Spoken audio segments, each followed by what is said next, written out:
Asmad Gurubhyo Namaha, Asmad Paramagurubhyo Namaha, Asmad Sarvagurubhyo Namaha. We're continuing on with our discussion of Yatindramata Dipika by Srinivasa. And we finished the first three avatars, or the first three chapters, which were on Pratyaksha, Anumana, and Shabda, the three pramanas, or three methods of attaining true knowledge. The next subject that we come to is Prakriti in the fourth chapter, or the fourth avatar. Prakriti means the material nature. So, Avatar 4, Prakriti. After the exposition of pramana, which is the means of right knowledge, right? Prameya, which is the object of valid knowledge. Prameya, the object of valid knowledge, is explained. So we've understood how to understand valid knowledge. Now let's understand what is valid knowledge. What is reality? So we're going to start explaining what reality is. Prameya is that which is well and correctly cognized. So that which is known by the means of pramana. It is said to be of two kinds because of the difference between substance and non-substance. So these are called dravya and adravya. So there are substances, and then there are non-substances. Substance is the material cause. Material cause is the locus of states. The categories of substance, quality, activity, generality, etc. now are substance, quality, activity, generality, etc. Now, when people holding different views thus enumerate the categories in a sixfold manner, how can the twofold division of substance and non-substance be maintained? Okay, so there are other schools which say, instead of saying that there are two, that it's very simple to say there are two. There's substance and non-substance. But there are some other schools that say there are six divisions. If this be asked, it is said in reply, since the conception of activity as existing in a fivefold division of upward movement, downward movement, contraction, expansion, and general movement is cumbrous. Cumbrous means clumsy, right? And since it stands to reason to accept a single category, activity, which is of the nature of motion, hence it is reasonable to hold that this activity is merely conjunction, right? So we don't need to have all these different separate. It's too awkward to just have all these different categories of upward movement, downward movement, contraction, expansion, etc. Hence, it is reasonable to hold that this activity is merely conjunction. And since structure, samsthana, is itself generic in character, of generic character, and we do not admit any generality different from structure, since the admission of one inherence to establish another inherence leads to infinite regress. Infinite regress is a problem where we say in Latin, we say infinitum ad absurdum. So if we say that one thing is created by another thing is created by another thing, it leads to infinite regress. And even that can be explained by admitting the relation of the adjunct in what is conjoined. Samyukta visheshana. Samyukta means what is conjoined, and visheshana means the specifics. Since it is cumbrous, clumsy to admit a category called particularity, apart from the monadness and the all-pervasiveness, etc., which is respectively the distinguishing characteristics of the individual self and Ishvara. So the individual self is monadic; it's singular and it's small, whereas the Ishvara or God is is all pervasive. Therefore, the twofold division of prameya, into substance and non-substance is appropriate, inasmuch as we do not admit activity, generality, particularity, and inherence as distinctive categories. Okay, so just basically some housekeeping here. He's saying there are some other schools that make distinctions, and they name these distinctions activity, generality, particularity, inherence, etc. Whereas we just make it very simple. There's substance and non-substance, two categories.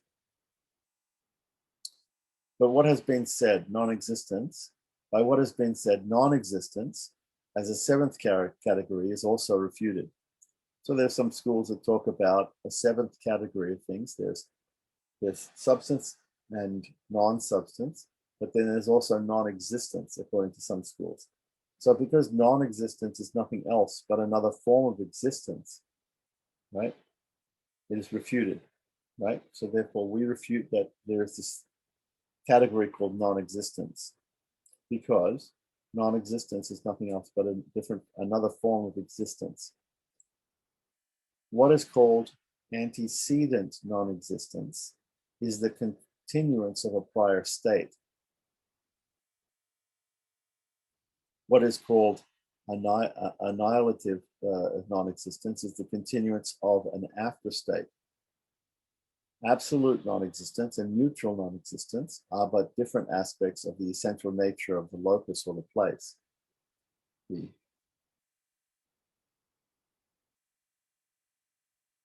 It was previously stated that these are brought under pratyaksha. Right, these are all brought under pratyaksha. So it was also stated that substance is the material cause. So the general definition is that the substratum of attributes is substance. So you have to have, the point here is that you have to have some substance, right? Otherwise you can't have attributes. You can't have attributes without a substance. So the attributes in here in the substance. These substances are 6. Okay, so now we're going to talk about, we had substance and we have non-substance. We have dravya and adravya. So now we're going to talk about the 6 substances. So these substances are 6, and everything can be divided up into these six groups because of the difference of Prakriti, primordial matter, Kala, time, Shuddha-sattva, pure matter, Dharma-bhuta jnana, attributive consciousness, the Jiva, the individual self, and Ishvara, the Supreme Lord. These are the 6 substances. So, matter, time, pure matter, Dharma, attributive consciousness, the soul, and God. Of these substances divided as jada and ajada, right? Jada meaning material, or jada just means dull or insentient, let's say, and ajada, or immaterial, in which case you can say sentient. The definition of jada is thus: jada is that which is devoid of pure sattva, right? Is devoid of pure sattva. This is twofold because of the difference between Prakriti and Kala. So if we look back here, we've got the 6 divisions. Prakriti and Kala come first, and these things are considered jada, or dull, or material. The other things, Shuddha-sattva, pure matter, Dharma-bhuta jnana, attributive consciousness, the soul and God, right, are considered to be immaterial or transcendental, ajada. Of these, Prakriti, so now we're talking about the two material divisions, the two jada things. So it's Prakriti, the material nature, and Kala, time. Of these, Prakriti is that which is of the nature of the substratum of the 3 gunas. So the underlying thing, the underlying thing to the underlying basis of the 3 modes of material nature sattva, rajas, and tamas, sattva, rajas, and tamas, goodness, passion, ignorance, right, is Prakriti. If Prakriti is eternal and is denoted by such terms as akshara, akshara means indestructible, avidya, which means ignorance, and maya, maya, which means illusion, that which is not, maya. It is denoted by the term avyakta, unmanifest, when it is on the point of becoming manifest on account of the equilibrium in its gunas due to the will of Bhagavan. So it is called, the material nature of Prakriti is called avyakta when it's unmanifest, before the creation or after the dissolution. From this, Mahat is originated. So by the will of the Supreme, creation occurs, and avyakta, or the unmanifest creation, becomes manifest as Mahat. The Mahat abides in a threefold form because of the difference between sattva, rajas, and tamas. So we can divide Mahat up into three distinct aspects: goodness, passion, and ignorance, because of the modes. From Mahat, Ahankara, the organ of ego, is originated. Even this is of three kinds. So there are three types of Ahankara, or three types of ego, right? Sattvika Ahankara, Rajasika Ahankara, and Tamasa Ahankara. These three have different names, such as Vaikarika, modified, Taijasa, active, and Buddhadi, or the originator of elements, respectively. Amongst those, from Sattvika Ahankara, well known as Vaikarika, Vaikarika again meaning modification or modified, right?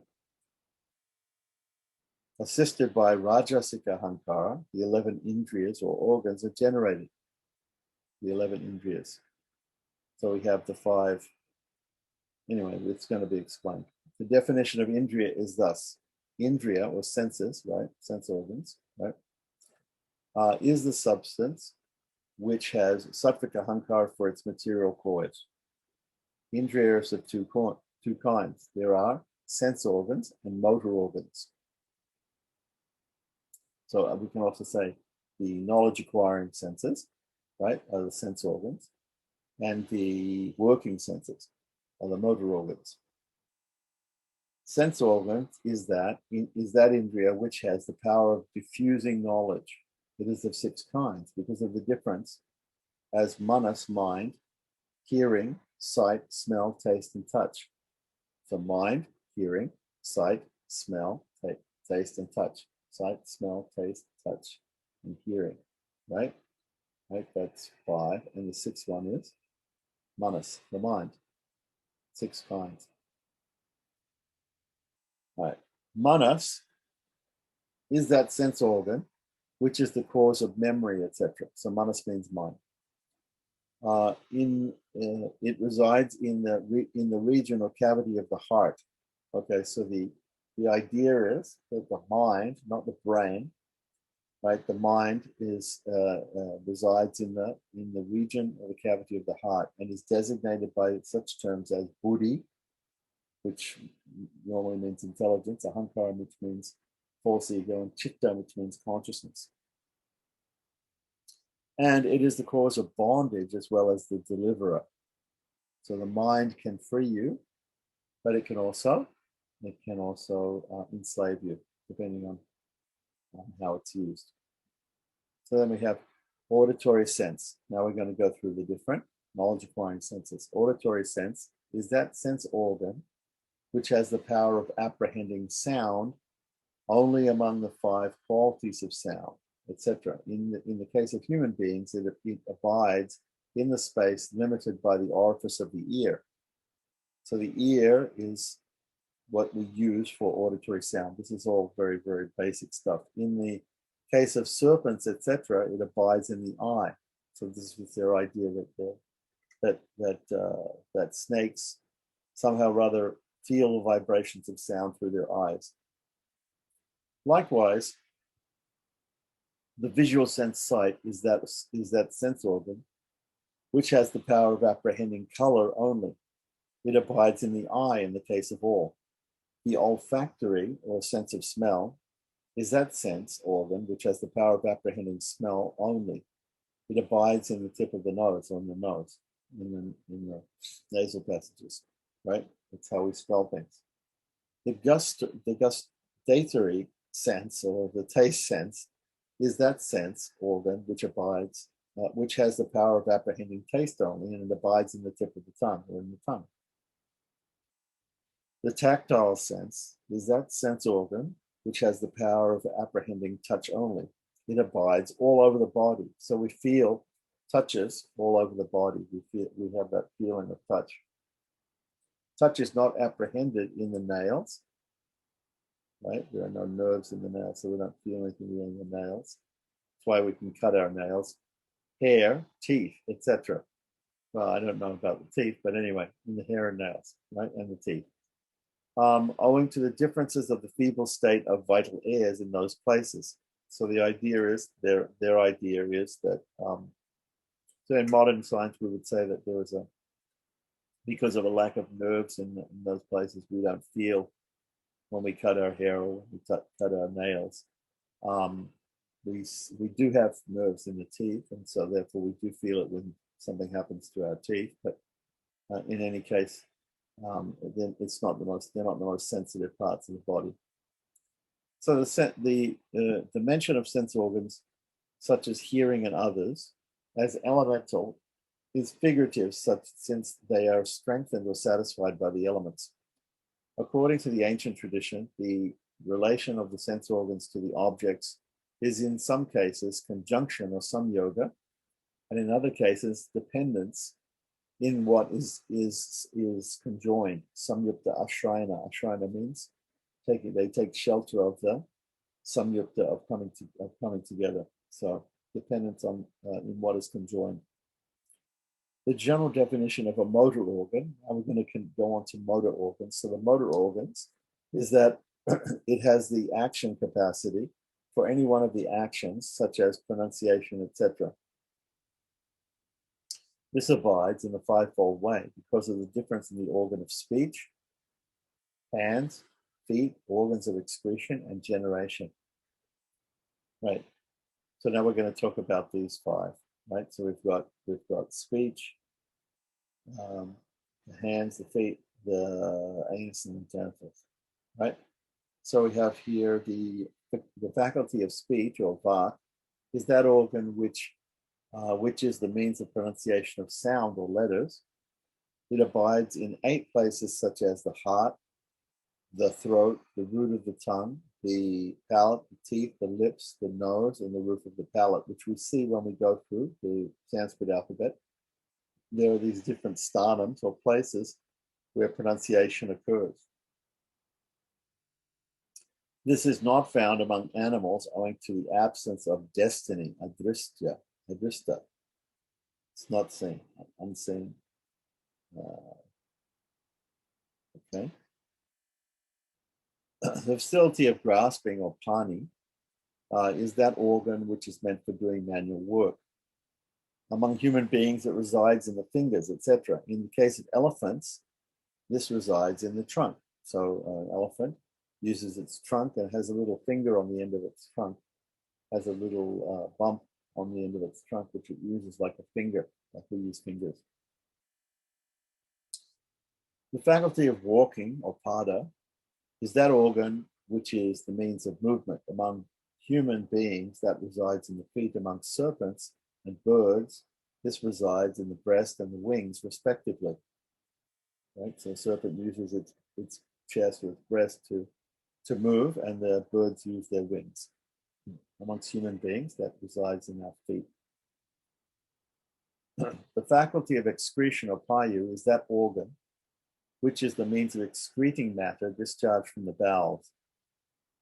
This resides in the respective limbs. The faculty of generation, upasta, is that organ which is the means of special pleasure. This resides in the generative organ, etc. These indriyas are subtle, right? So these indriyas are subtle.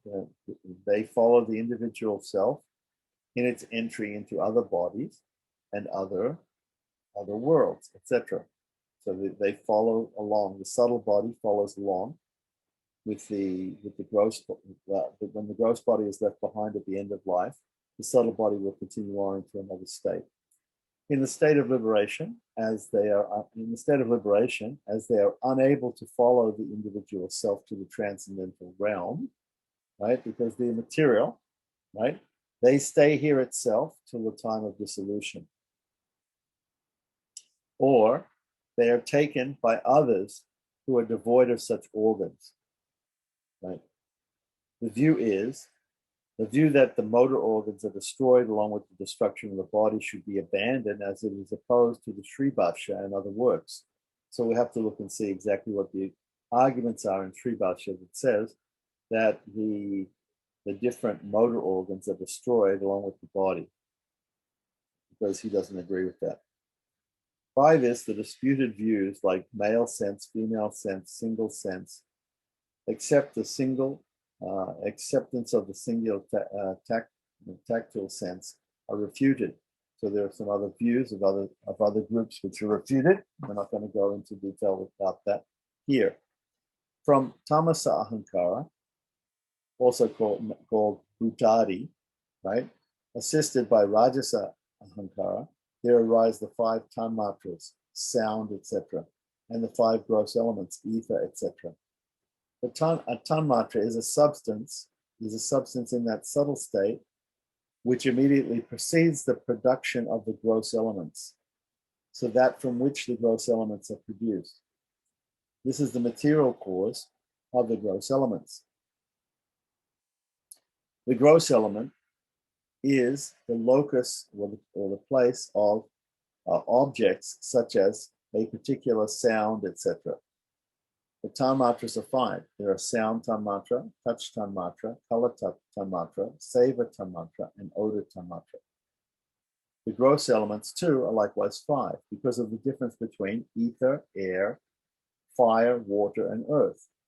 Of these, the sound tanmatra in that particular substance, which is an intermediate state between tamasahankara and ether, right? So from tamasahankara, or what's called bhutadi means the bhutas are the if we divide up the different elements, the bhutas are the different elements. So bhutadi means from tamasahankara with the action of rajasahankara, right? With ignorance, with the ignorance ego, and with the action of passion ego, we get the formation of these different elements. So, of these, the sound tanmatra is that particular substance, which is an intermediate state between tamasahankara and ether. So sound has to do with ether. From sound comes ether. So it is like the intermediate modification between milk and curds. So there's milk and there's curds or yogurt, and the milk is made into yogurt, but there's an intermediate stage in which the milk becomes the yogurt. So that is the tanmatra. From that subtanmatra, the ether. Okay, so we talked first of all, we talked about ether, how ether is created. So ether is created. All the elements are created from tamasa ahankara or bhutadi, right? Under the influence of rajasa ahankara, they become more passion. They become created one after another. So the first one is this ether, which is created from the it's the intermediate stage between tamasa ahankara and ether is sound. Is the sound tanmatra. Okay, so then from the sabda tanmatra, right, the sound tanmatra, so to say primordial sound, the ether arises. The definition of ether is thus: it is the locus of the particular sound without possessing touch, and it affords satisfaction to the sense of hearing. It is perceptible It is perceptible, possesses sound as the only attribute, and is the cause of space. It is perceived in the form of the sky is blue. It possesses color by virtue of its quintuplative process. By this, the conception of the non-origination of ether is refuted. So there are some other schools that say that ether is eternally existent. We don't agree that ether is eternally existent. It comes about by a process, and the process was described. There is no distinct subject called direction. Right? Direction itself is not a distinct substance. For the space itself is looked upon as east and different directions, owing to the movement of the sun. Right? Without knowing the movement of the sun, how can we say whether it's east or west? Whatever.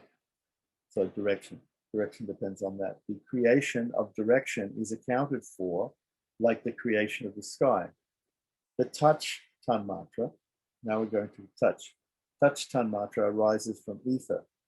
The touch tanmatra is that particular substance which is in an intermediate state between ether and air, right? So here, basically, what we're going to go through here is we're going to go through the Sankhya system of creation, where the different elements are created one from another, from more subtle to more gross.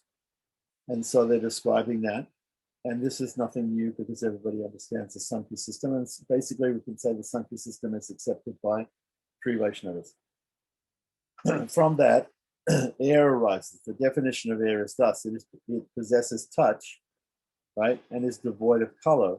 It is a substance which is perceptible to our sense of touch only. It possesses particular touch which is neither hot nor cold and is devoid of smell.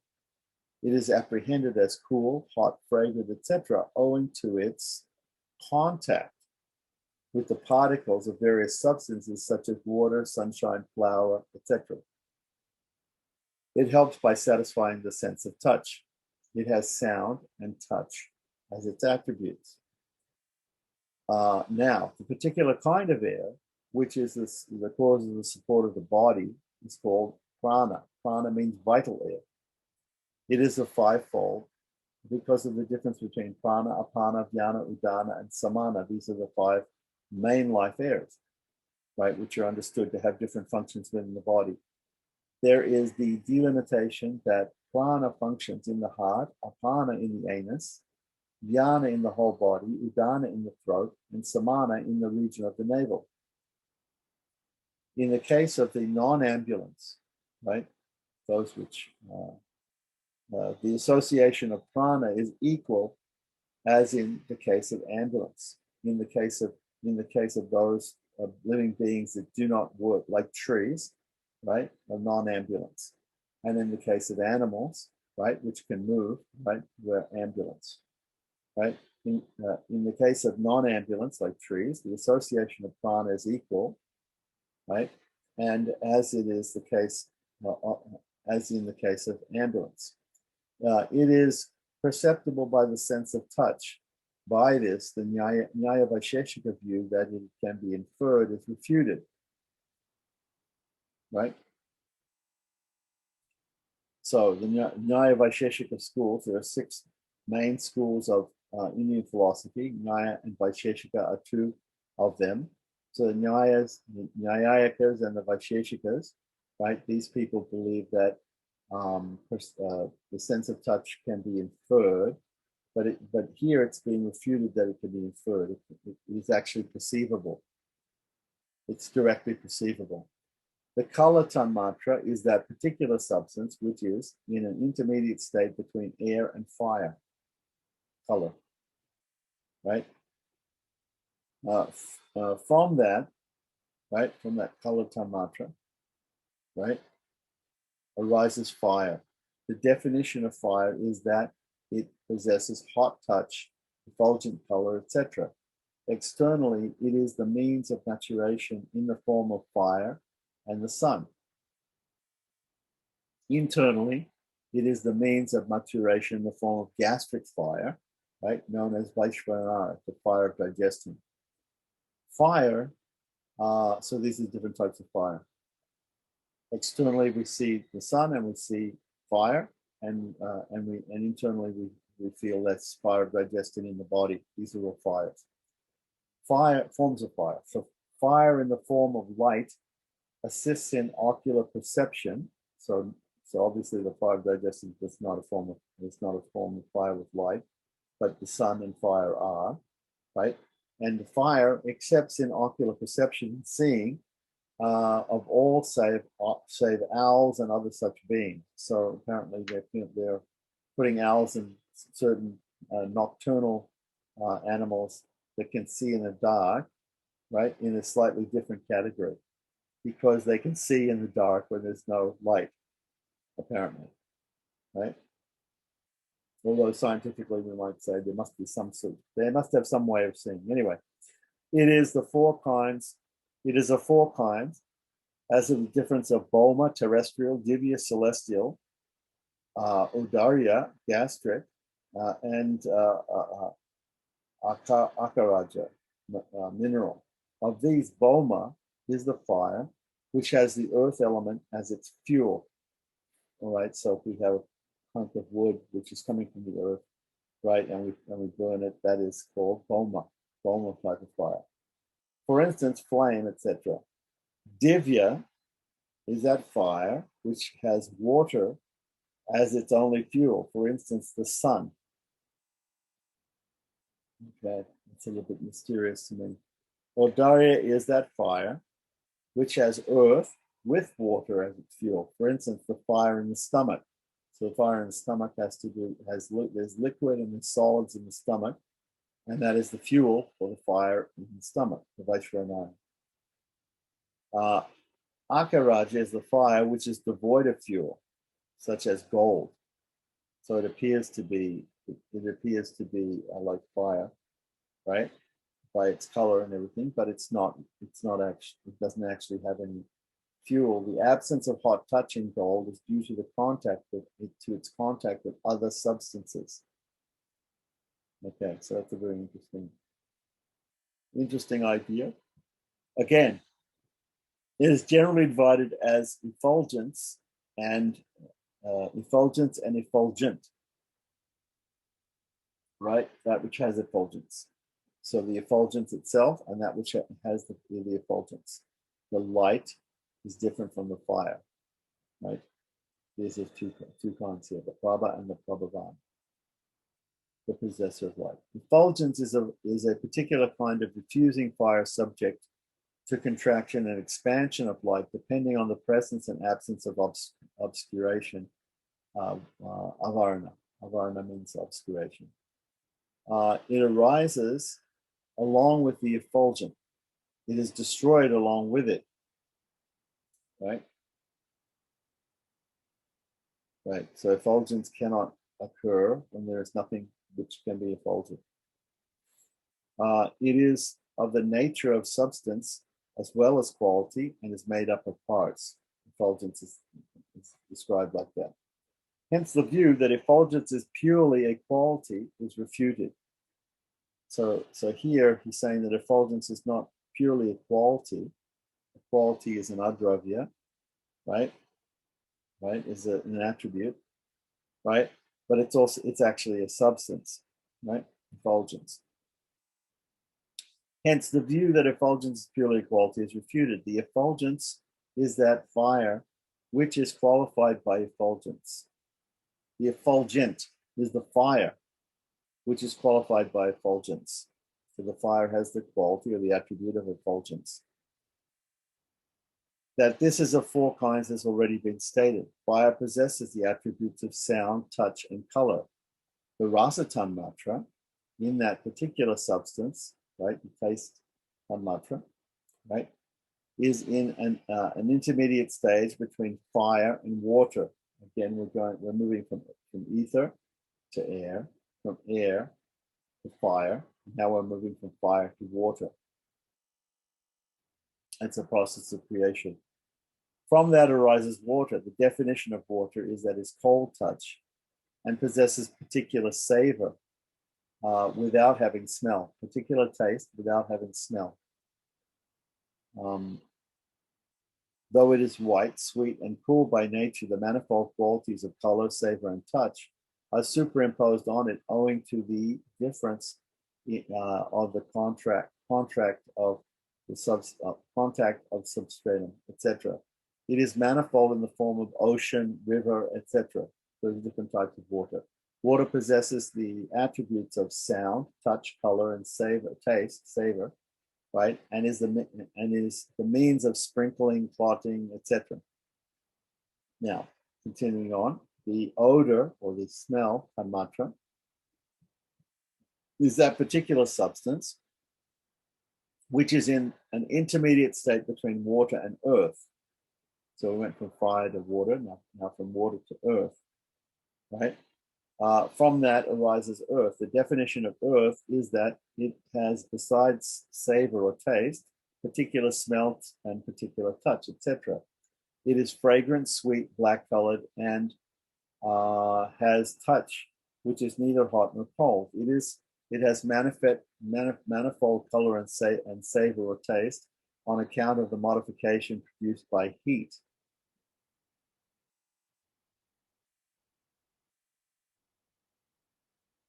It is useful by affording satisfaction to the mind and sense of smell. It is manifold in the form of earth, stone, food, herbs. These are all what we call solid things, or earth. We're all come in the earth category.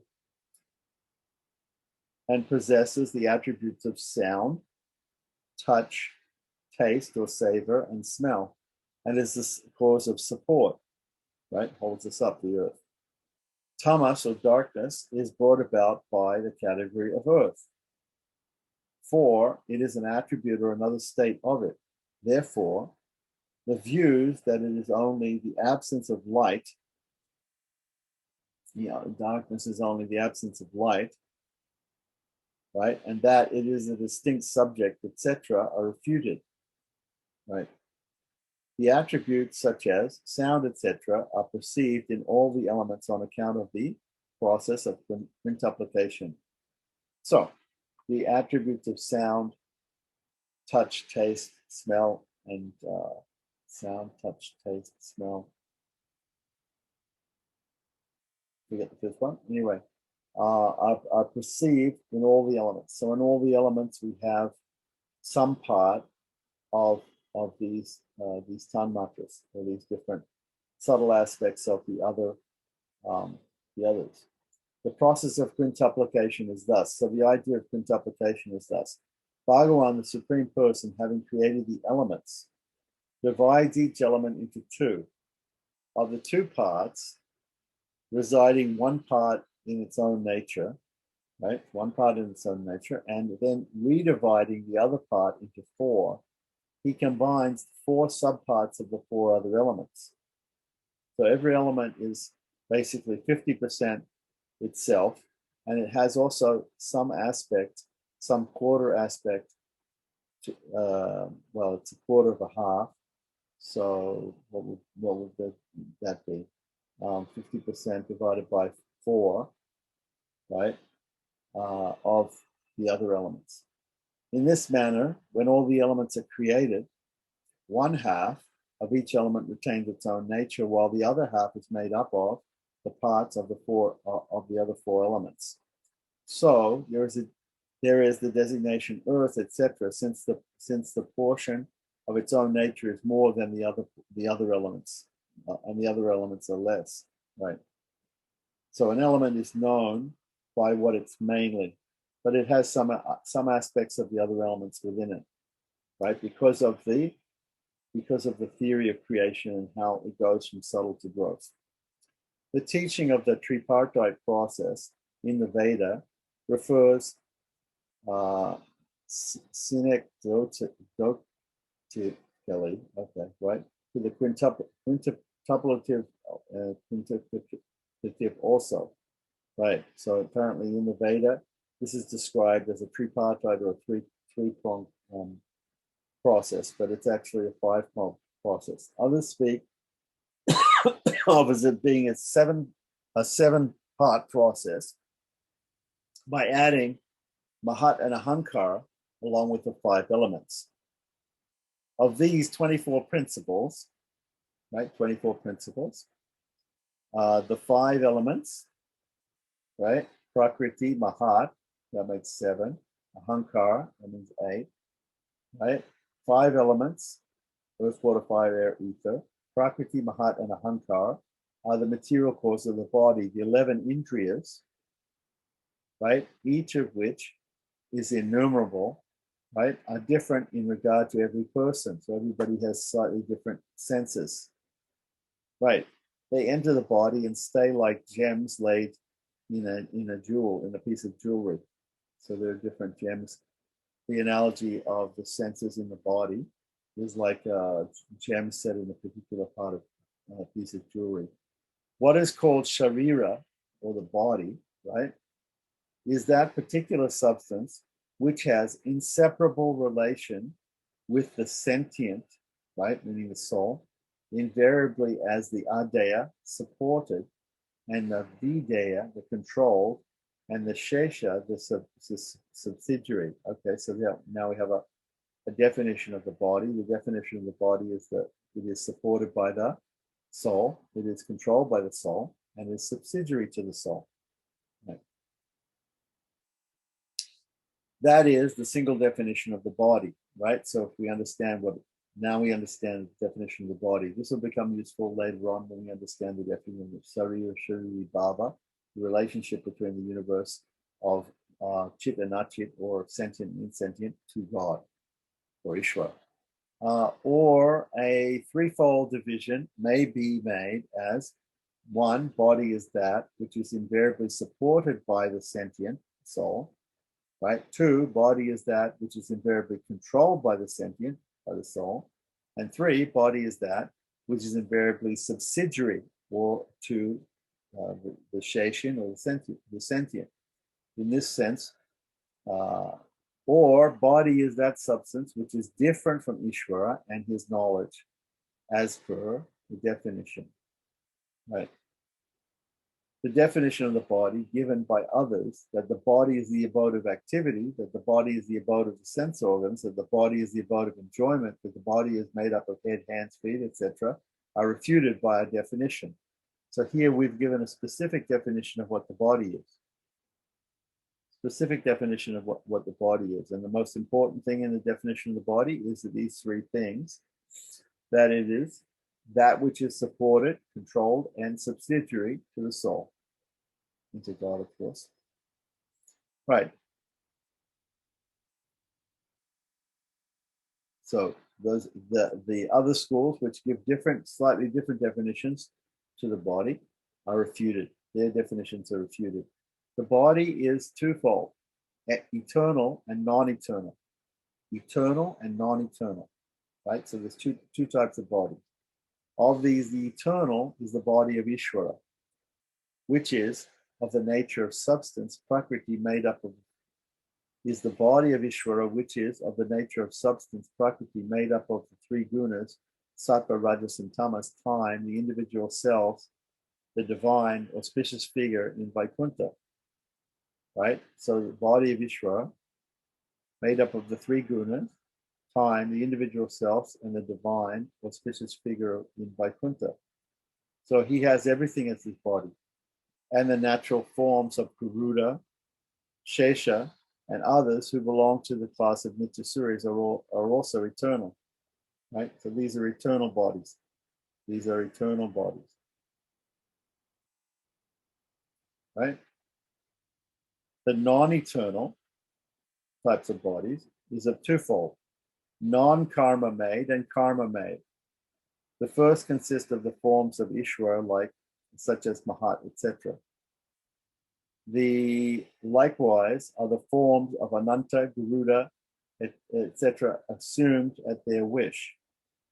The karma, so when the supreme when the supreme person or the Nityasuris, when they assume different forms, right? These are non-karma made forms. The karma made, assisted by one's own will, and purely, the karma made is also twofold. karma assisted by one's own will, and purely karma made. So the former is like soulbari, etc., right? And the latter, that of others. Again, there is a twofold general division because of the difference as non-ambulant and ambulant. So you've got the plants and the animals. The non-ambulants are stones, trees, shrubs, creepers, etc. The ambulants are of four kinds. Because of the difference between celestial beings, or devatas, human beings, right, animals, and residents of hell denizens, or residents of the lower planets, let's say, lower planets. The distinctions, such as sprout-born, sweat-born, egg-born, and womb-born, are attributes arising out of the genetic division of beings. So there are different beings that are born sprout-born. There's like you can sprout lentils and something like that. We can sprout plants. Sweat-born, right, which is an idea in the old days, right? Egg-born, right? There are beings that are born from eggs, like birds, and then womb-born, like mammals, and they're born from the mother's womb. But there's also bodies not produced in the ordinary course of generation. Thus, from the quintupulated elements, there is the origination of the anda, or the cosmic sphere, or the cosmic egg, which is spoken about in the Upanishads. The aggregate creation is the creation prior to that of the anda. So that was called Mahat. Prakriti, Mahat, and Mahat is the aggregate of the conglomerate elements, right, before the creation of the anda, or the cosmic sphere, the universe, right? But the individual creation is the creation posterior to that anda. So individual creation comes after that, after the creation of the sphere of the universe, right? The origination of Mahat is nothing but the change of state as illustrated by the maximum of the palm leaf earring. Okay, so that's an analogy. There's an earring which is made out of palm leaf. And like the usages of words such as army, forest, heap, etc. So there's a change of state. There's a change of state from Mahat to these other enduring creation. The distinction of cause and effect is empirical life is due to mere having the particular anterior stage and a particular posterior stage. So the difference of a cause and effect in life, in empirical life, right, is due to there being a particular previous stage and a particular after stage. The designation of a new category right up to Earth takes place when an element attains a different kind of state by abandoning its prior state. So sometimes we talk about a different category when something changes from one state to another state. In this way, by the division of Prakriti, Mahat, Ahankara, the 11 Indriyas, 5 Tanmatras, 5 gross elements, and the 24 categories are described. So we've now described the Sunken system of creation, right? So we have Prakriti, Mahat, Ahankara, right? The 11 Indriyas, right? Which means 5 working senses, 5 knowledge acquiring senses in the mind. So we've got 1,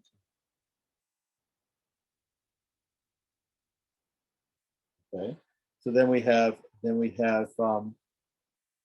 Tanmatras and 5 gross elements, right? Earth, water, fire, air, and ether, right? So thus we come up to 24 categories. 24 categories. And after the 24 categories, the next category, the 25th category, is going to be the soul itself. So we've described Prakriti because Prakriti involves these 24 categories. By this, Pasupadas and others who are the upholders of a less or a greater number of categories are refuted. So we've thus described our system, our understanding of the Sankhya system of creation, right? And by this, the Pasupadas, which are the Shaivas, there's a certain group of Shaivas called Pasupadas, and others who have got a system where they have more or less categories are refuted. Now, if we wanted to go into detail on the different systems, like the Pasupada system and the other systems, and what exactly they say, and we can compare it to the Sri Vaishnava system, we could do that. But since we're just beginning here, what we're going to do is we're just going to state this is the Sri Vaishnava view. If we look at the other systems, then later on we can say that this is the difference. So, for instance, if we take up Indian Philosophical Systems by S.M.S. Chari, and he talks about these different things in different Manasa, Buddhi, and Ahankara are classed together. Well, we went over that. Do we want to go back and have a look at that?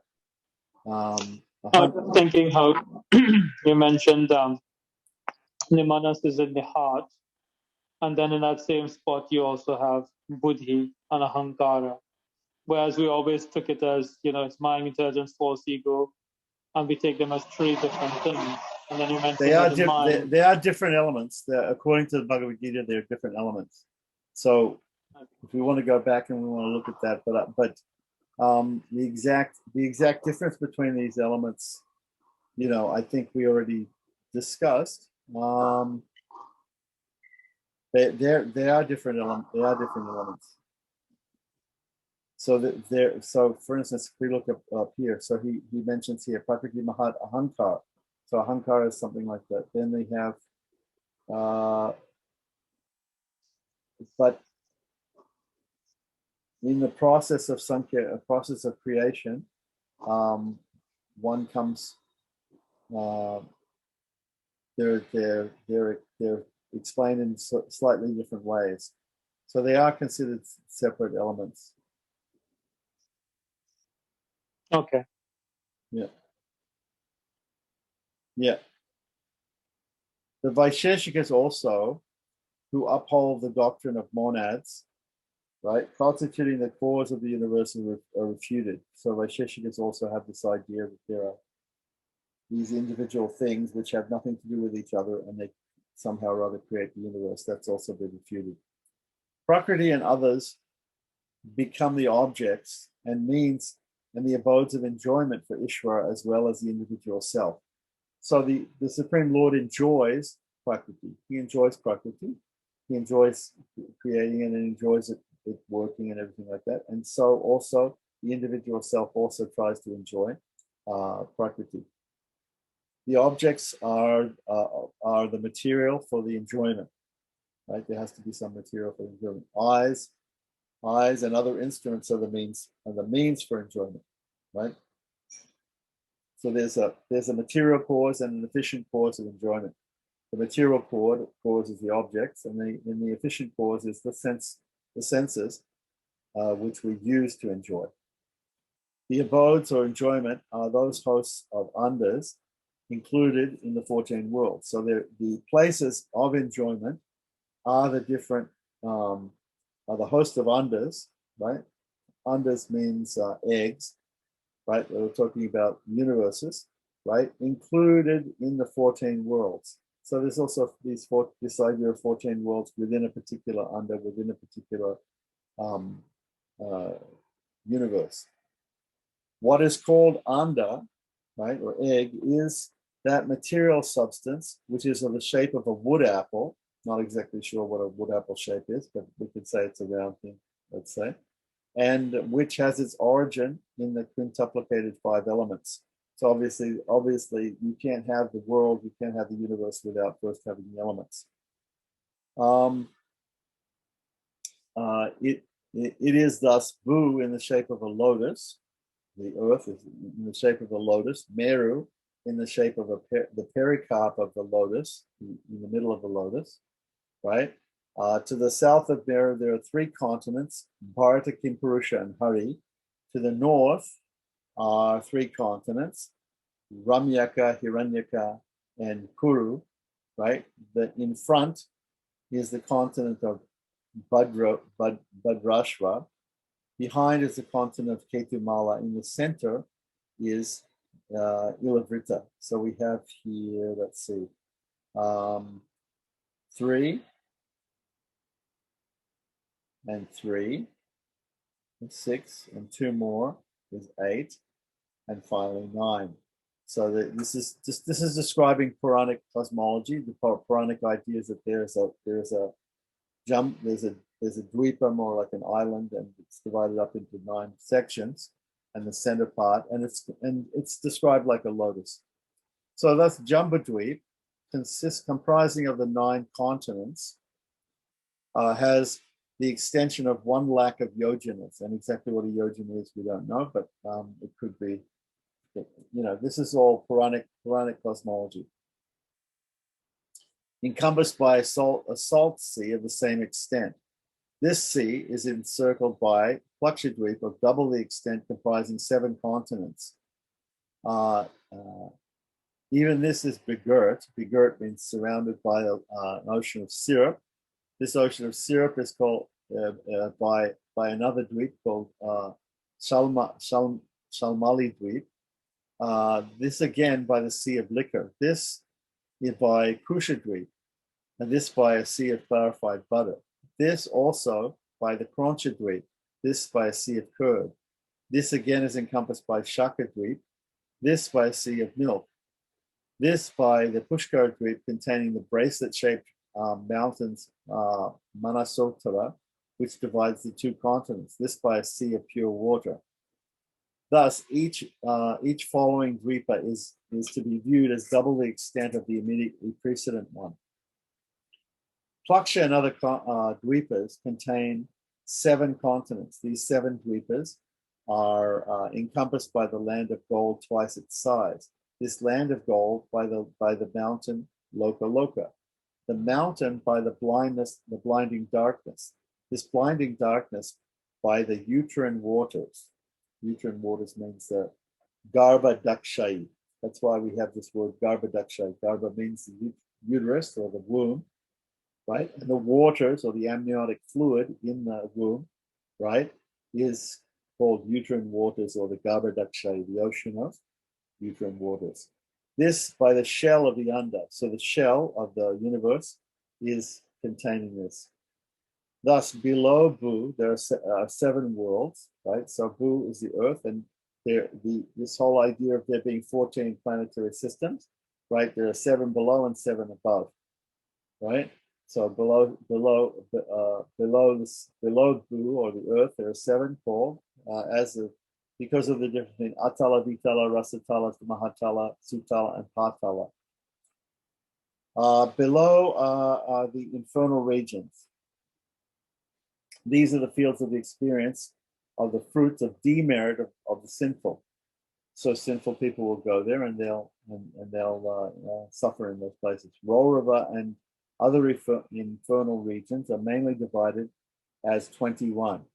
Right? So according to Shastra, there are 21 of these hellish places.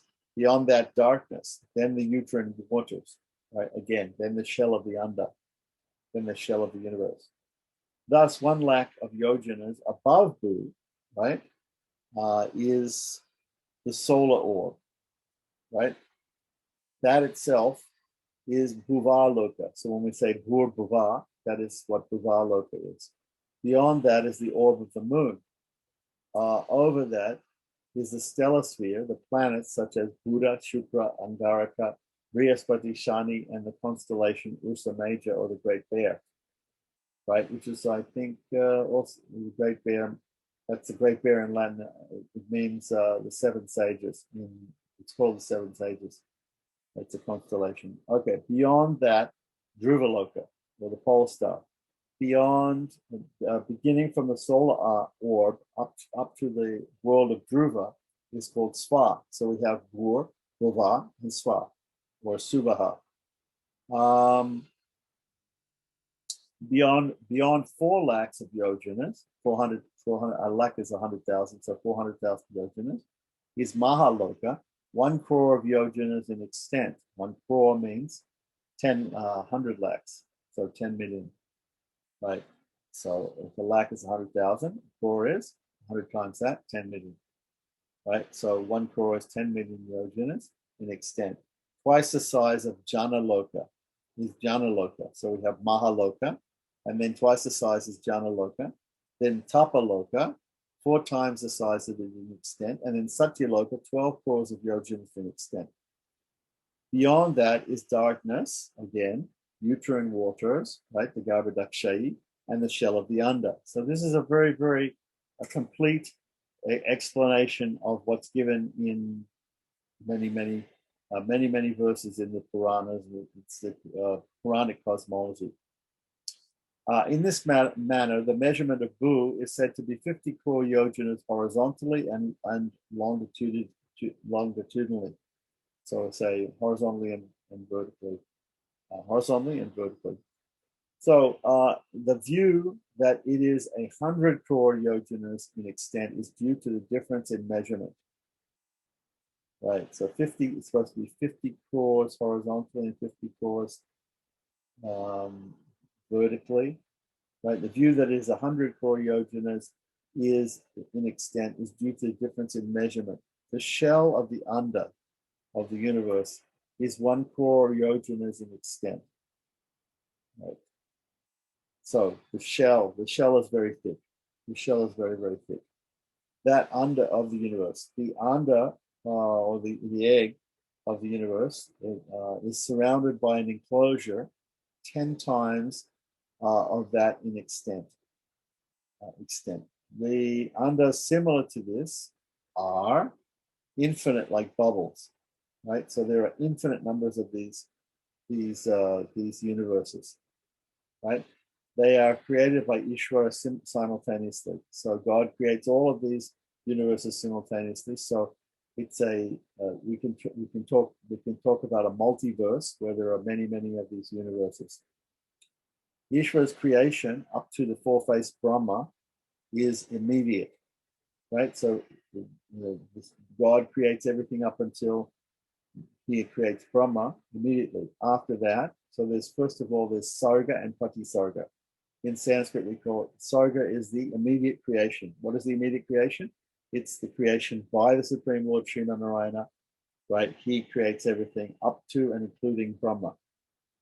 After that, right, the next rest of creation is done by Brahma, and that's why he's called the creator. But actually, it is the Pratisarga, the subsequent creation that he does. More or less, he's an engineer, which he manipulates all of these elements of Prakriti. So after that, immediate creation is the mediate creation or the subsequent creation. For details of cosmology, the gem amongst the Puranas, meaning the Vishnu Purana, and others may be seen. Thus, Prakriti has been explained. Okay, so that was a very, very complex discussion, but the idea is to give all of the different categories of Prakriti, right, of material nature, right, that are understood in the Sri Vaishnava system, like that. How exactly these things are understood, right, and how Puranic cosmology is understood, whether it's understood literally or whether it's understood figuratively or as an analogy, that's another thing. But anyhow, the definitions have been given of all the elements, of all the different senses of all of the process of creation and the ideas. They've all been given. So thus ends the fourth avatar on Prakriti of Yatindramata Dipika, composed by Srinivasa, the foremost disciple of Srimad Mahacharya, the ornament of the line of Sri Vadula. So whether we believe in the reality of Puranic cosmology or not, right, we have to understand that when we're reading literature, when we're reading Vedic literature, we're going to come across these terms, and we should understand what these different terms mean. So now we have the definitions, so we understand what the terms mean. Okay, so then continuing on, Kala. The next avatar, or the next chapter, is called Kala, or time. So time, which is the next thing which is spoken about. Now time, which is also okay, so we had Dravya and Adravya, we have substance and attributes, right? We have substances and non-substances. time is a substance, and we have different types of substances. We have material and immaterial, right? So time is a material substance, right? Now, time is a particular kind of non-sentient. It's a non-sentient substance, right? So now time, which is a particular kind of non-sentient, is explained. What is called time is that particular inert substance which is devoid of the three gunas. Time is devoid of the three gunas, or the three modes, right? It is eternal and is all pervasive. It is divided into three kinds as of past, present, and future. It is the cause of designation of such terms as simultaneous, immediate, long, etc. Right? Not long in the sense of measurement, but long in the sense of passing away. A long time. So, and also nimisha, kasta, kala, muhurta, day, fortnight, month, season, solstice, and year. So these are all different terminologies that we use about time, right? How we measure time. We measure time. Nimisha means the blink of an eye, and then there are different calculations after that. We know what a muhurta is. We know what a day and a fortnight and a month is. 1 month by human standard or measure is a day of the mains, right? Of the Pitris, of the people who are the ancestors who live in Pitri Loka. So 1 month by human standard is a day, right? Which is the reason why we offer things to the Pitris or forefathers on a monthly basis, because that's their day. That's like their day. Their midday is the day of the new moon, right? That's their midday. So again, why do we offer tarpana? Why do we offer on Amavasya? Why do we offer tarpana? Right? We're off. What we eat at lunchtime. We eat at lunchtime, and they also eat at lunchtime. Their lunchtime is Amavasya, right? So that's the reason. So all this stuff makes a lot of sense, right? Because the Pitris, right, have 1 month of human standard is 1 day for them. So their midday is the new moon or the Amavasya. So the Amavasya tarpana is offered, right, to feed the Pitris, our forefathers in Pitri Loka, right, every day. They have to be fed every day, and so therefore we feed them on the Amavasya, right? Because the tarpanas turn into, or the shraddhas or the tarpanas, the things that we offer are offered in Amavasya, which is their noon. 1 year by human standard is a day of the devas, right? So one of our years is a day for the devatas. The duration of their lifetime, the duration of their daytime, is the summer solstice. The duration of their night is the winter solstice, right? So, so 12,000 years by divine standard are said to constitute 12,000 divine years, right? Which means that the years of the devatas are said to constitute 4 yugas. So these are Kriti Yuga, which is said, which has 4,000 years in duration.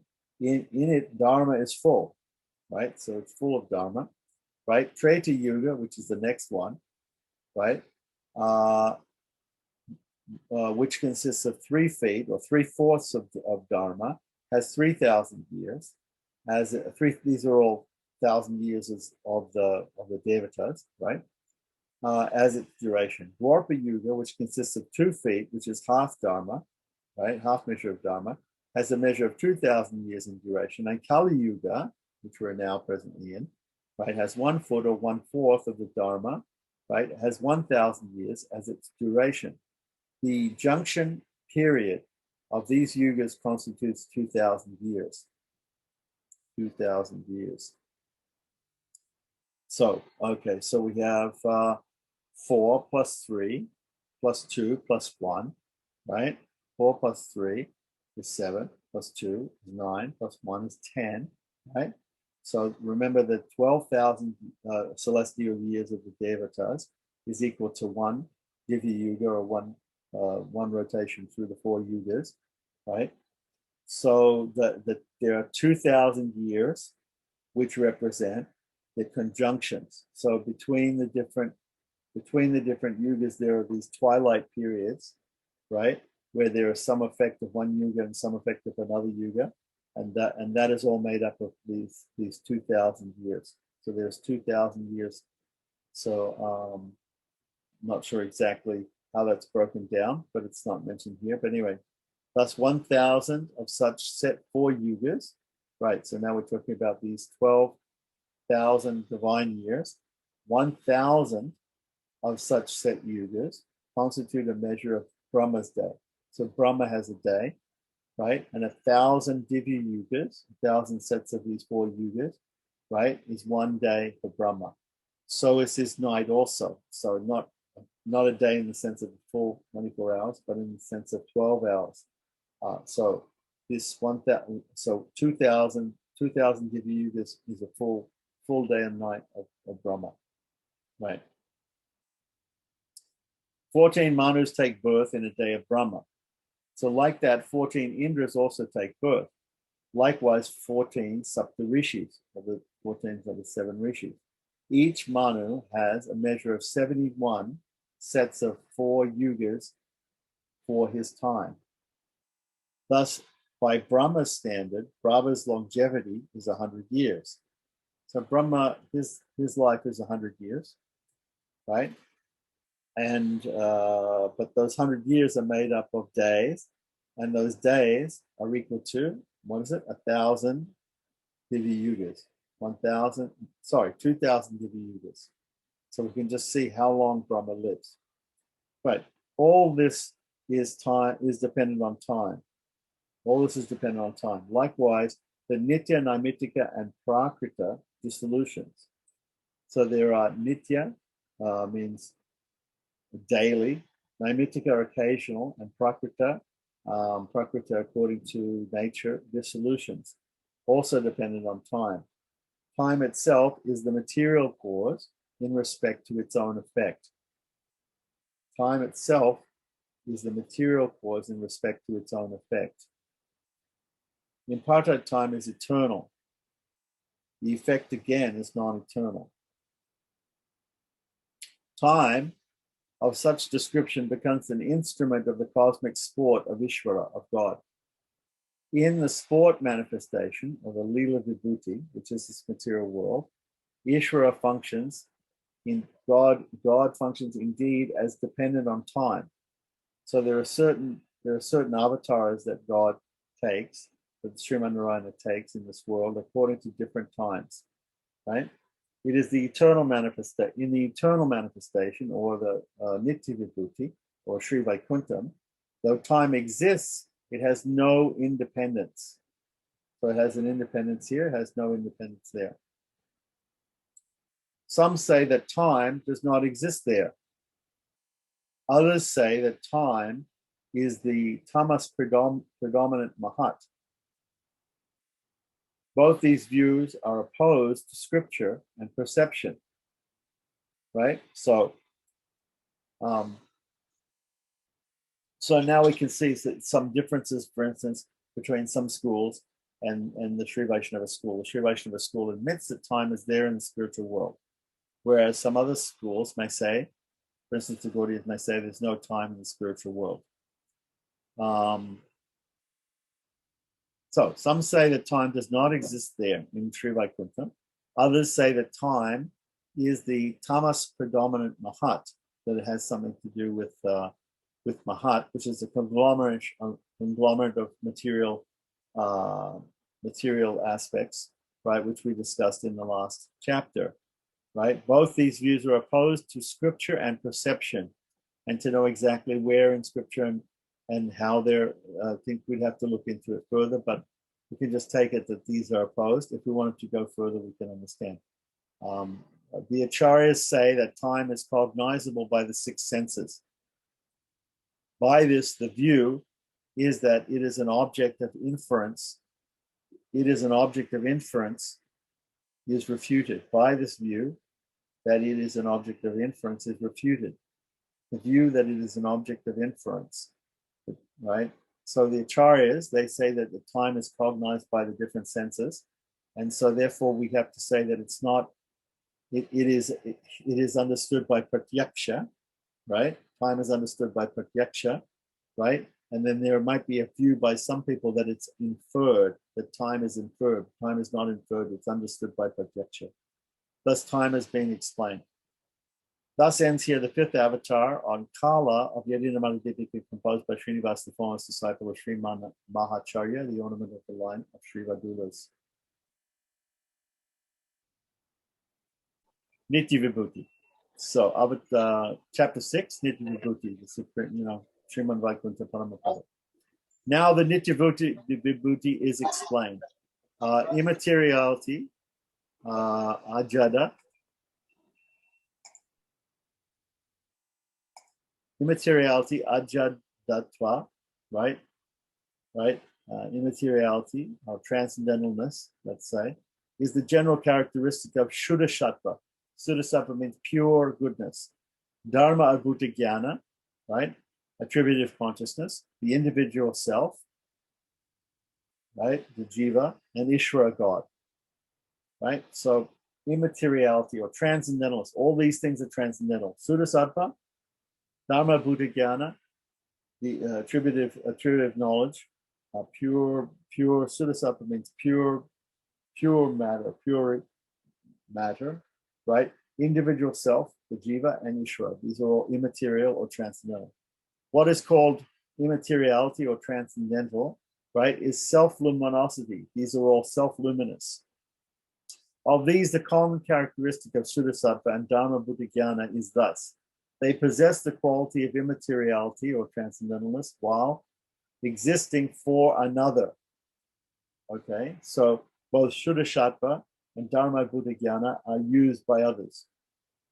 Right, they appear or are cognized by others alone and are self-luminous. What is called Shuddha Sattva is a kind of spiritual substance. So Shuddha Sattva is like a spiritual form of matter, being different from the matter affected by the three gunas and possessing sattva. So it's different from material matter or matter here in this world, but also possessing pure goodness, right? It is distinct from that which is different from the region where nescience is entirely got rid of, right? This manifestation is infinite in the higher regions and finite in the lower regions. And this is non-consciousness and self-luminous. It is designated as bliss, since it conveys bliss, like solid bliss. It is the embodiment of Panchopanishad, as explained in the hymns of Panchopanishad. It is proclaimed. This is why when we do the installation of a deity, we want to create the deity with a body of Shuddha Sattva. So we use the Panchopanishad hymns to do that. It is proclaimed to be of the nature of the five powers, since it is made up of five immutable powers. This manifestation by the will of Ishvara assumes the form of objects, means, and abodes for the enjoyment of Ishvara in Sri Vaikuntham, the eternals and the released selves, right? The Nityasuris and the Muktas. The object of enjoyment are the body of Ishvara, etc. The means of enjoyment are sandal, perfume, flowers, raiment, clothes, ornaments, weapons, etc. The abodes of enjoyment are the city gates, ramparts, pavilions, aerial cars, gardens, lotus ponds, etc., all in Vaikuntha. The bodies of Ishvara and the eternals are accomplished by the eternal wish of Bhagavan, right?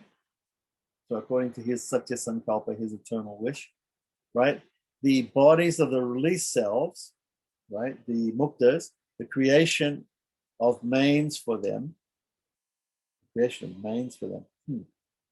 ancestors for them, the simultaneous assumption of many bodies, etc., are brought about by the will of Bhagavan, right? So only the Lord can will this to happen. By his will, the jiva, the released souls, or even the Nityasuris can assume different bodies.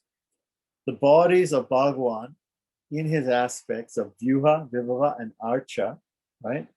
So remember, in the Pancharatric system, we have five bodies of God. We have the Karnika, the original personality of Godhead in Sri Vaikuntham, Vyuha, Vasudeva Sankarsana Pradyumna Aniruddha expansions, right? And also Upavyuhas, right? Vyuha, Vibhava, the different Matsya Koma Varaha, Krishna, Rama, Narasimha, these are different Leela avatars. And then the Archa avatar, the deities in the temples, are made up of non-material substance. Non-material substance. What is non-material substance? Shuddha Sattva.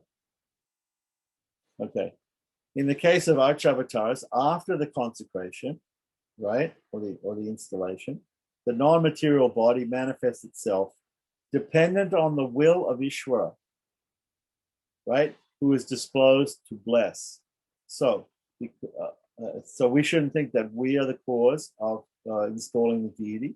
It is only by the will of Ishvara that the deity is installed, and the body of the deity is pure Shuddha Sattva. Nor may it be doubted, how can there be contact between material and non-material? So we shouldn't doubt that. We shouldn't think it's like matter and antimatter, that when they get together, they destroy each other. It's not like that. Okay? There's a material thing, and then there's an immaterial or transcendental thing. They can coexist here in this world, as we've seen with the avatars of the Lord, right? And also with the Archavatars in the temple, the deities in the temple. For it can be refuted on the base of the evidence of the bodies of incarnations like Rama and Krishna, etc. Right? So if material and non-material can exist at the same time or in the same place here in this material world, then how come we have avatars like Rama and Krishna, etc.? Their bodies are Shuddha Sattva, they're completely pure, right? So it can't be this idea that the material and non-material can't, or transcendental can't exist together, is wrong. The embodiment of the released individual selves is only for the service of the Lord, like the disguise worn on the occasion of the spring festival. So, just like a person an actor in a play wears a costume. So similarly, the bodies, the embodiment of released individuals, right? Persons who are muktas or nityasuris, if they come to this world also, right, or even in the spiritual world, that body is for the service of the Lord, and therefore it is only because of his sankalpa, his will, his divine will.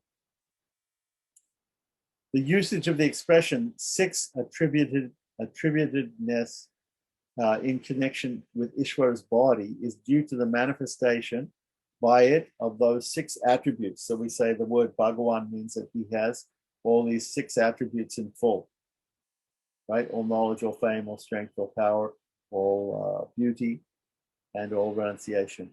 Yeah? The eternal, faultless, and unsupported attributes of the divine auspicious figure are splendor, beauty, fragrance, tenderness, loveliness, youthfulness, softness, etc. Remember, he has unlimited auspicious qualities. So ananta kalyana gunas. The pervasiveness of the Lord's body is well known from works such as the Gita, etc. So throughout Vedantic literature in the Prasthana Trayi, especially the Bhagavad Gita and the Upanishads and Brahma Sutras, we understand that the Lord is all pervasive. The passage which states that the released individual souls have no embodiment, right? So there are passages in the Vedas. Ramanuja has divided up the Vedic statements. He says there are Veda, Abeda, and Gatika Shrutis. So the Shrutis are the different aspects of the Vedas. Remember, the Vedas are the highest pramana.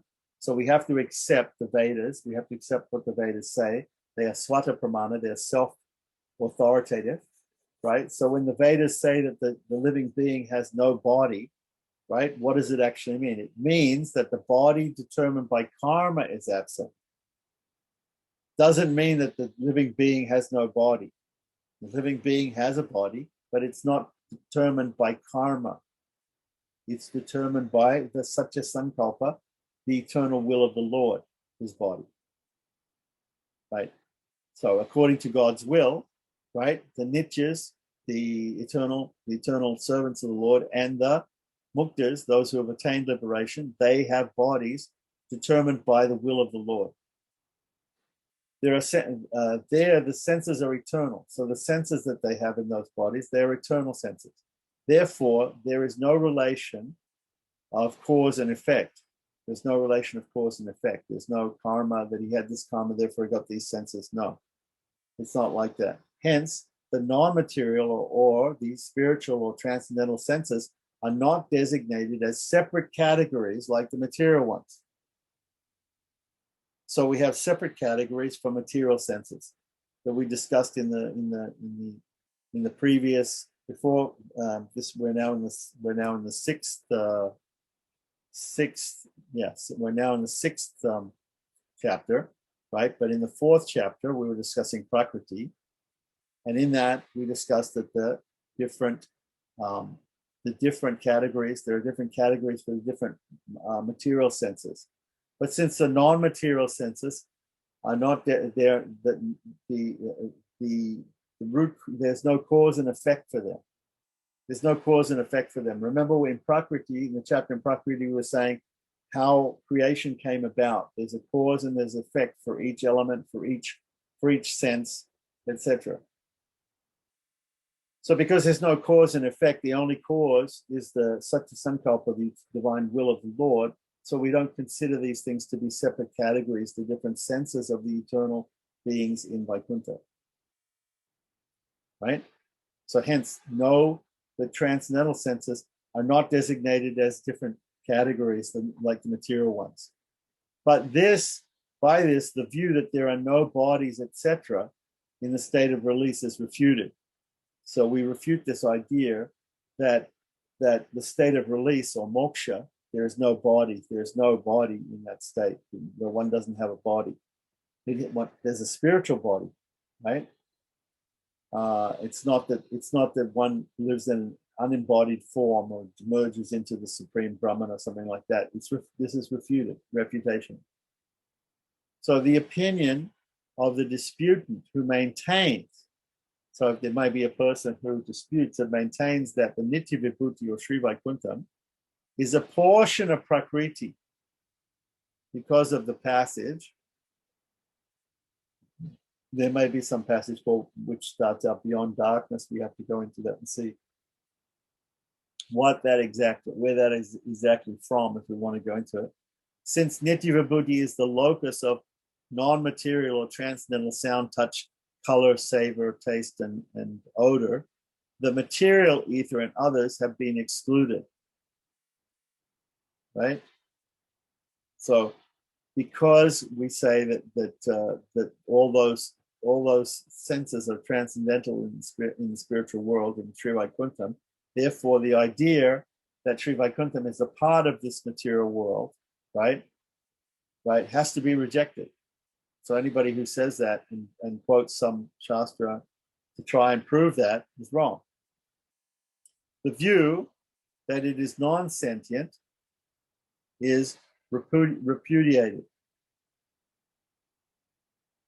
since it has been explained that it is of the nature of knowledge. It is the nature of knowledge. That the non-material, divine and auspicious figure of Bhagavan is the repository of everything has been described in the chapter weapons and ornaments, etc. So it's going to be described in the chapter on Ishvara, on God. It is thus Purusha is in the form of a Kaustubha, Prakriti Srivatsa Mahat, the club, Sattvic Ahankara, the conch, Tamasa Ahankara, the bow, knowledge, the sword, ignorance, its sheath, mind, the discus, right, the chakra, sense and motor organs, the arrows, subtle and gross elements, the garland. In this connection, the following verse, which states this conception in an abridged form, may be referred to. And here's the quotation. The wise say, O Lord of Kamala, meaning Sriman Narayana, the Lord of Lakshmi, your discus is the mind, sword and its sheath are knowledge and ignorance respectively. Garland, the elements, conch and bow, the two forms of egoti made from the gunas, the modes of nature, right? Arrows, the 10 senses, Kaustuba, the individual self, Srivatsa, the pradana, right? Which is, and the club Mahat, right? Mahat and pradana, the conglomeration of material elements. The eternal, so this is a description, right? Which we'll find out about when we get to that, more about it when we talk about the Lord in the chapter on Sriman Narayana, on Ishvara. The eternal manifestation is of 4 kinds: Amoda, Pramoda, Samoda, and Vaikunta. The eternal manifestation is of 4 kinds: Amoda, Pramoda, Samoda, and Vaikunta. And again, it's infinite. It is denoted by such terms as Tripad Vibhuti, Paramapada, Paramavyoma, Paramakasha, Amrita, Naka, Aprakrita Loka, Ananda Loka, Vaikunta, etc. So these are all synonyms for Sri Vaikunta. The city of Vaikunta is situated in the realm of the eternal manifestation with 12 enclosures. 12 enclosures. So there's a city which has 12 walls around it, right? And that is Sri Vaikunta, and is surrounded by many gates and ramparts. In this is the divine abode known as Ananda, or bliss. Within that is the hall known as the Mahamani Mandapa. Mahamani means, money means jewels, right? Maha means great. Mandapa means a pavilion, right? We can call it the 1,000-pillared mandapa of pavilion of jewels, right? Constructed with thousands of pillars made of jewels or gems. In that, okay, so we've got this 12 enclosured city. Inside there's a Mahamandapa, right, made of gems, right? Thousands of pillars of gems. Inside that is Ananta, lit up by the luster of the gems on his 1,000 hoods. So there's the serpent Ananta with thousands of hoods, not just 5 or 7, but thousands of hoods. In each one of them, he has a gem, and the gems are brilliant, right? And they're lighting up the whole place. On him, the divine throne made of dharma, etc. So when we do the puja, we have this idea of the pitam of the Lord, or the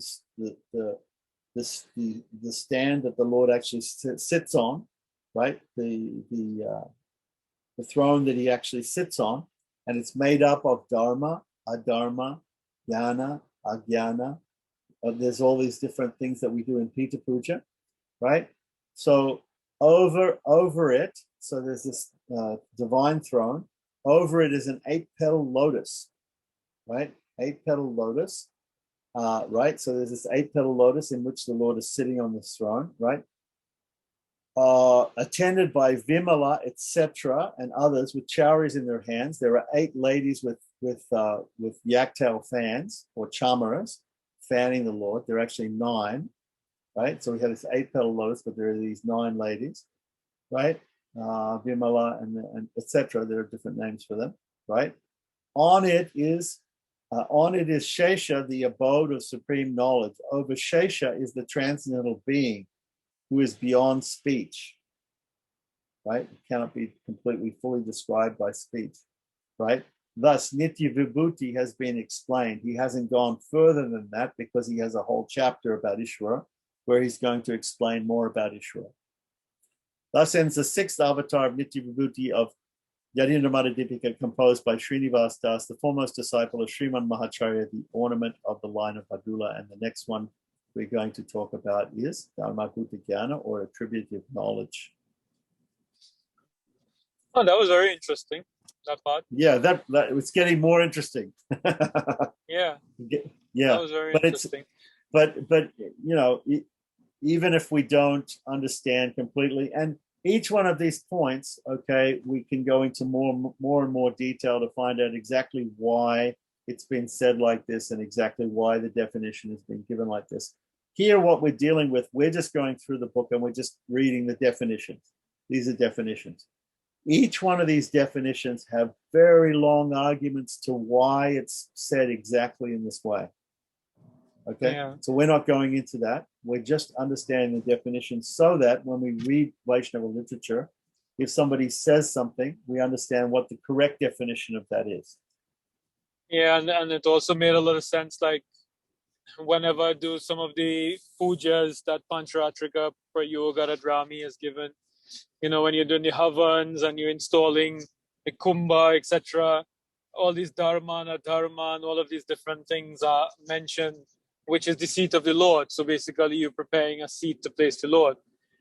So that's why I also found it interesting. And I was wondering, again, well, we don't know why, but why does the Lord need to have like 12 walls and so many gates? And, why is it, he doesn't need any protection.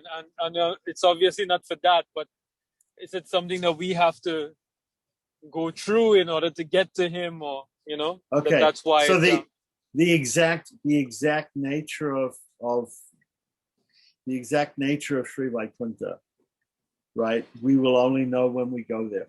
Okay. Yeah. It's just like, so we can't know it by any other. Okay, the means of knowing Vaikuntha is only by Shastra. Yeah. So Pramana. Yeah, so it's not something that we can doubt, right? It's something that we have to go and experience. That's all. So we can go into a lot more detail about things that we have, we have the ability to understand through projection, anumana, right? But we cannot really go into a lot of detail about. We can go into shastric detail about things that are understood by Shabda, but once we get to that Shabda detail, that shastric detail, we can't doubt it. In other words, it's like if the Veda says that this is what it's like, if the Shastra says that this is what it's like, then we just have to accept it until we experience it ourselves. Whereas with material things, we can go into endless experimentation and inference, and measure and empirical deliberation about material things, right?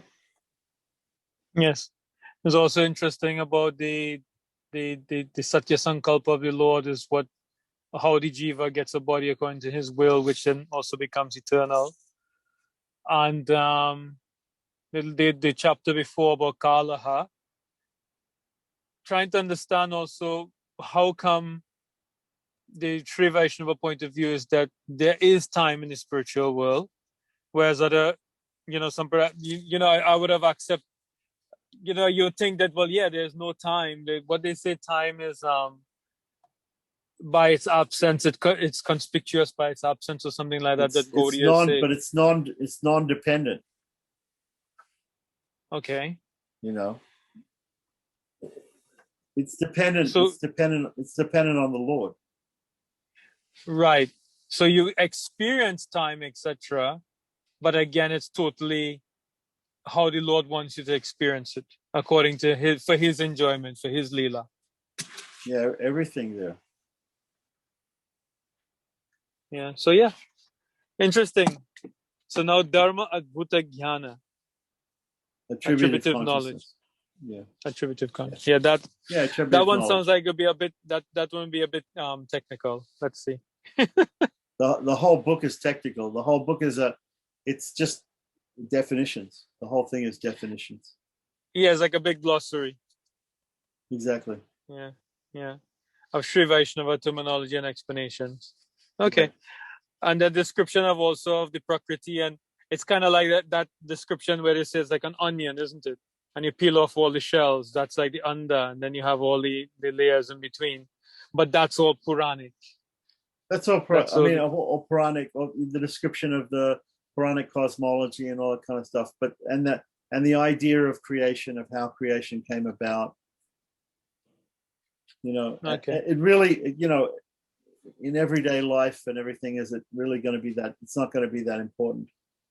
Yeah, the main thing is that in the beginning, according to the Veda, in the beginning there was one, and from that one came many. And however that is described in so many forms, that's up to your imagination, isn't it? Yeah. Like that. Well, it's how it occurred is there in scripture. So we have to accept certain things that are there in the scripture, but at the same time, we can also analyze those things in other ways. In other words, it's because Prakriti is the material nature.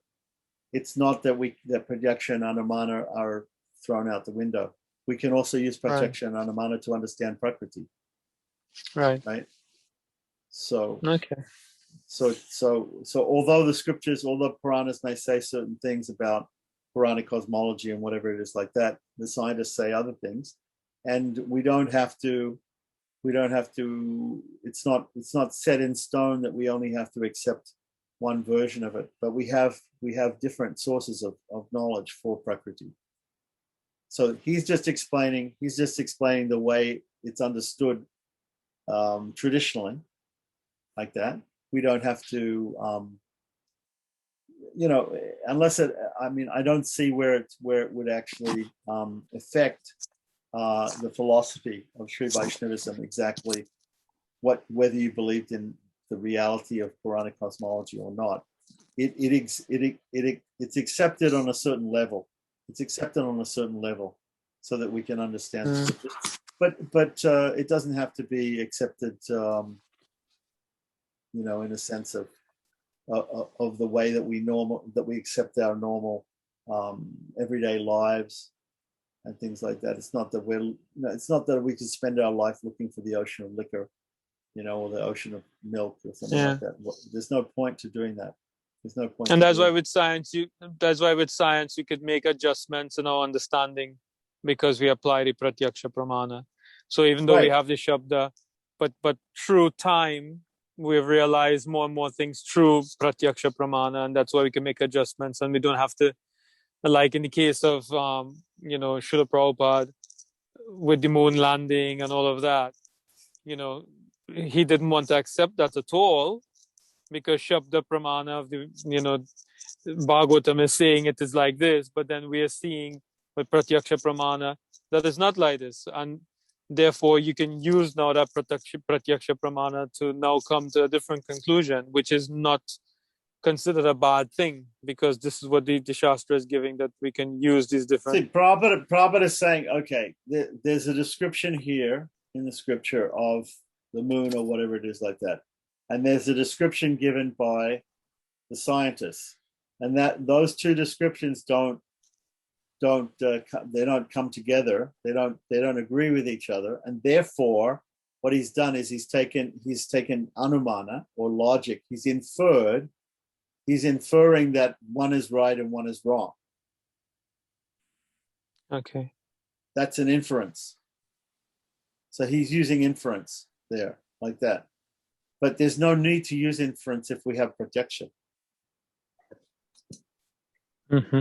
But projection in most cases, right? Unless there is a faulty projection.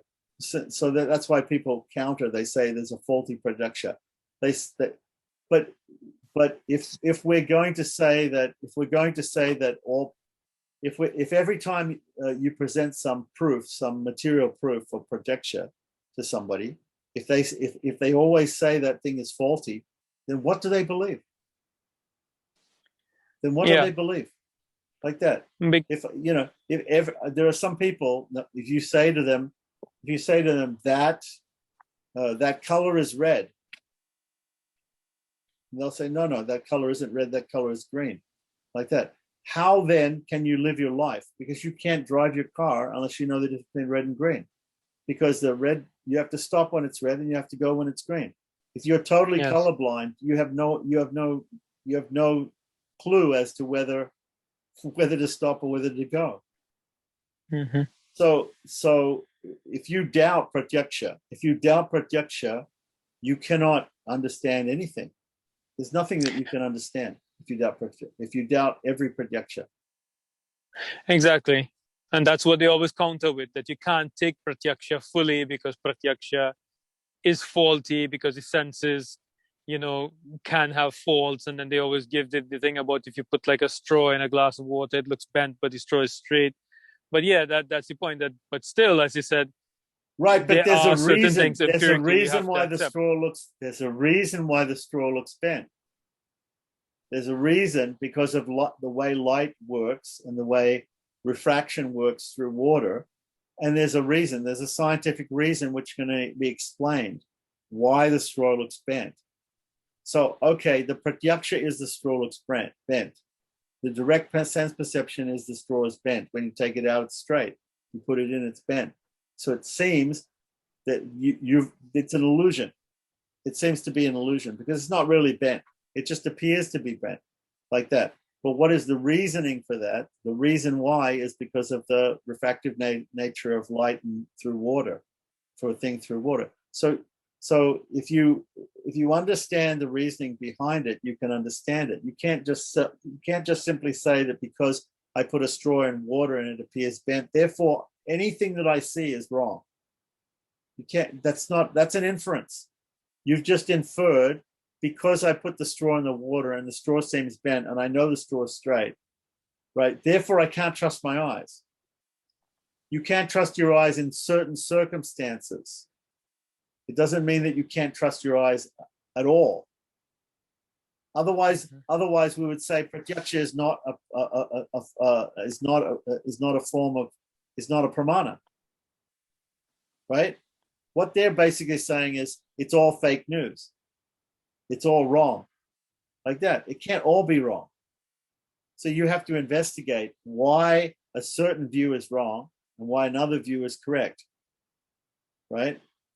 Yes, empirical knowledge stops at the point of Sri Vaikuntham, obviously, right? And there are certain points which cannot be doubted, right? Because they're only given, the explanation is only given in scripture and there is no other explanation, right? But if there is another explanation, then that has to be accepted. That can't be doubted. If you doubt everything, you know nothing. Right? If you're saying, I want to know something, it's fine. If you want to know something, it's like, this is why Krishna says, approach with and ask questions, submissive questions. Right? If somebody comes and they don't want to know anything, they don't ask submissive questions. Right? If somebody comes because they doubt everything. If somebody doubts everything, he can't know anything. Why do you doubt everything? Because you think you know everything already. Therefore, you doubt everything else, right? But if you doubt absolutely everything, then you have no knowledge. You can't have any knowledge. Very nice. Thank you very much, Swami. You're going to say something else. Hopefully we can not doubt everything, but those things which need to be clarified, we can clarify in this material world through pratyaksha and anumana. But those things which we can't clarify, which we can never clarify, which are impossible to clarify, we shouldn't argue about, right?